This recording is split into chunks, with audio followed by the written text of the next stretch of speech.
नमस्कार, मी पंजाब हवामान अभ्यासक मुक्काम पोस्ट गुगळी धामणगाव तालुका शिरूर जिल्हा परभणी. आजपासूनचा परत एक शेतकऱ्यासाठी अंदाज येत आहे. सर्व शेतकऱ्याला सांगू इच्छितो की राज्यामध्ये आता 12 जून, 13 जून आणि 14 जून दरम्यान आणि 15 जून दरम्यान दररोज भाग बदलत पाऊस पडणार आहे, म्हणून हा अंदाज लक्षात येतो.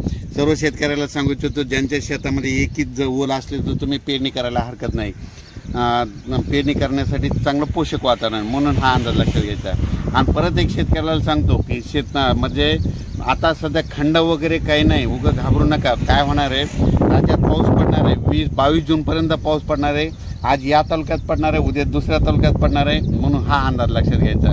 सर्व शेतकऱ्याला सांगितलं की राज्यामध्ये फक्त 15, 16 आणि 17 जून दरम्यान थोडी उघाड राहणार आहे, पण विदर्भात मात्र पाऊस पडणार आहे, म्हणून हा अंदाज लक्षात घ्यायचा. एकंदरीत राज्यात परिस्थिती बघितली तर राज्यामध्ये पश्चिम महाराष्ट्र,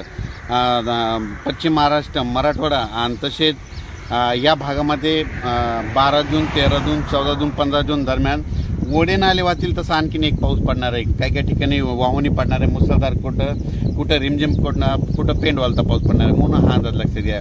विदर्भातल्या सर्व शेतकऱ्यांसाठी आनंदाची बातमी. विदर्भामध्ये आज म्हणजे 12 जूनपासून आज विदर्भामध्ये बऱ्याच ठिकाणी पावसाला सुरुवात होणार आहे आणि त्याच्यानंतर विदर्भामध्ये देखील पाऊस वाढत जाणार आहे आणि विदर्भाची शेतकऱ्याची पेरणी देखील ह्या 20 तारखेपर्यंत सुरू होणार आहे, म्हणून ही विदर्भात शेतकऱ्याची आनंदाची बातमी. परत एक राज्यातील सर्व विभागावाईज घेतलं तर सर्वात पूर्व विदर्भात आज म्हणजे 12 जूनपासून पूर्व विदर्भामध्ये पावसाला बऱ्याच ठिकाणी सुरुवात होणार आहे. त्याच्यानंतर पश्चिमी विदर्भात देखील 12 जून ते 22 जून दरम्यान दररोज भाग बदलत पाऊस पडणार आहे, म्हणून हा अंदाज लक्षात घ्यायचा.